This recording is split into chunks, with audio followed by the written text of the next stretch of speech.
सभी को मेरा नमस्कार। 22 है ना। आज कुल 22 मामले जो गैर विधायी थे वो मंत्रिपरिषद के समक्ष रखे गए थे, जिस पर विचार करते हुए मंत्रिपरिषद के द्वारा स्वीकृति दी गई। पहला प्रस्ताव था अनुसूचित जाति अनुसूचित जनजाति कल्याण विभाग, और ये है कि अनुसूचित जाति और अनुसूचित जनजाति अत्याचार निवारण अधिनियम 1979, इसके तहत जो राशि आती है वो 50-50% के शेयर में भारत सरकार और राज्य सरकार के द्वारा शेयर की जाती है। इस वर्ष अभी तक भारत सरकार का केंद्रांश प्राप्त नहीं हुआ है, तो तत्काल उसकी विमुक्ति होने की प्रत्याशा में जो राज्यांश की राशि है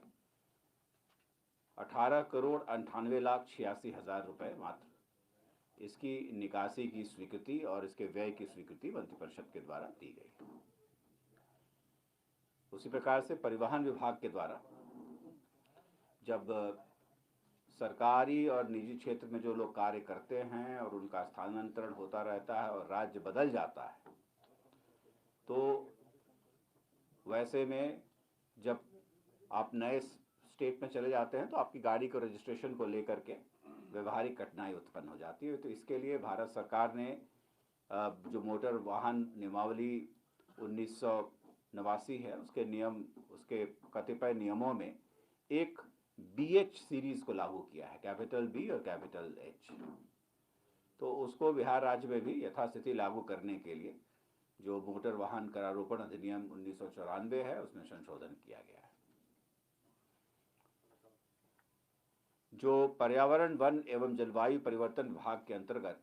जो बिहार राज्य जैव विविधता परिषद है, इसकी जो अवधि होती है वो जो पंचायती राज संस्थाएं होती हैं उसके समकक्ष होती हैं, को टर्मिनस होता है। तो आपको याद होगा पेंटल प्रोसीडिंग विभागीय कार्यवाही चलाई गई। अधीक्षक हुआ करते थे एक्साइज में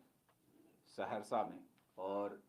इनके द्वारा रेड के बाद कतिपय गलत सूचनाओं का आकलन किया गया और मदद किया जा रहा था, तो इनके ऊपर आरोप गठित करके विधिवत डिपार्टमेंटल प्रोसीडिंग विभागीय कार्यवाही चलाई गई, और विभागीय कार्यवाही चलाए जाने के पश्चात उनको सेवा से बर्खास्त करने का निर्णय आज मंत्रिपरिषद के द्वारा लिया गया है। इसी प्रकार से आपको याद होगा कि कुछ दिनों पहले डीजल और पेट्रोल के वैट के दर में राज्य सरकार ने कमी की थी,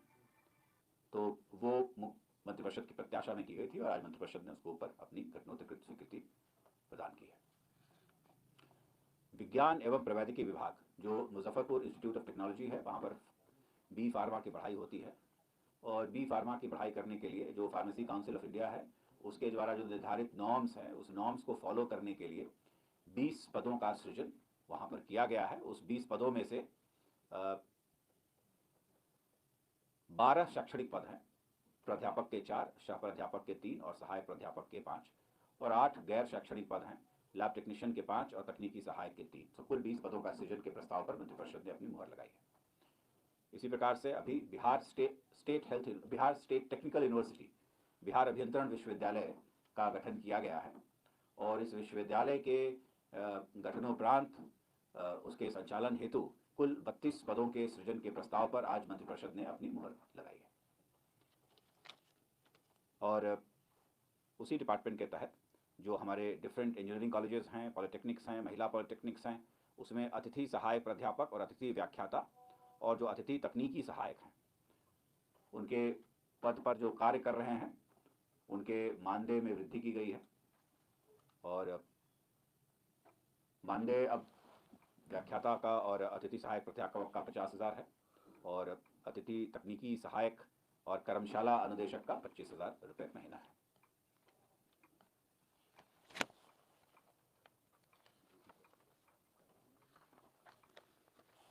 उसी प्रकार से राज्य के सभी इंजीनियरिंग कॉलेजेस, राजकीय पॉलिटेक्निक, राजकीय महिला पॉलिटेक्निक संस्थान, इन सभी जगह पर, इन सभी कैंपसेस में इलेक्ट्रॉनिक नॉलेज नेटवर्क जो होगा 100 Mbps का इंटरनेट कनेक्टिविटी, वाईफाई, और प्रत्येक संस्थान में कुल 2 स्मार्ट क्लासेस लगाए जाएंगे ताकि इस डिजिटल व्यवस्था के तहत उन्नत शिक्षा इन सभी संस्थानों में प्रदान की जा सके। और इसके लिए जो कार्य का जिम्मा है वो बेल्ट्रॉन को दिया गया है और मंत्रिपरिषद ने 79 करोड़ 11 लाख रुपए मात्र इस पर व्यय आएगा और ये राशि साइंस एंड टेक्नोलॉजी डिपार्टमेंट के द्वारा बेल्ट्रॉन को दी जाएगी और बेल्ट्रॉन इसका कार्यान्वयन करेगा। शिक्षा विभाग के द्वारा 2 प्रस्ताव हैं। एक है जो गांधी स्मृति संग्रहालय है, तो वहाँ माननीय मुख्यमंत्री जी गए थे और उन्होंने घोषणा की थी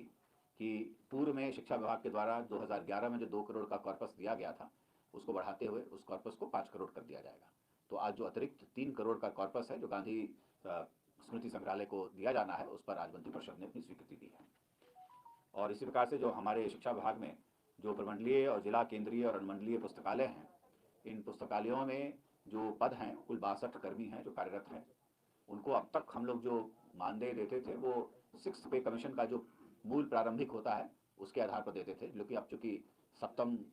वेतन आयोग की जो सिफारिशें हैं उसको भी मान ली गई हैं, तो उसको अब 7th पे कमीशन का जो मूल प्रारंभिक है उसके आधार पर वृद्धि कर दी गई है।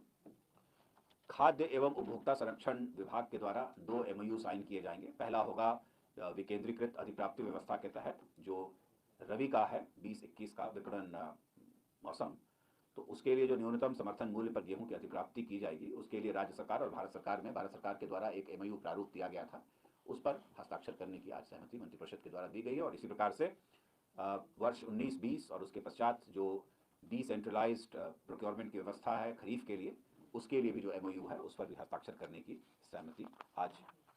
मंत्रिपरिषद ने दी है। बिहार लोक सेवा आयोग में अब कार्य बहुत बढ़ गया है, इसलिए कुछ प्रशासनिक रीस्ट्रक्चरिंग की गई है। तो जो पहले से जो स्वीकृत 15 राजपत्रित और अराजपत्रित पद थे उनको प्रत्यार्पित करके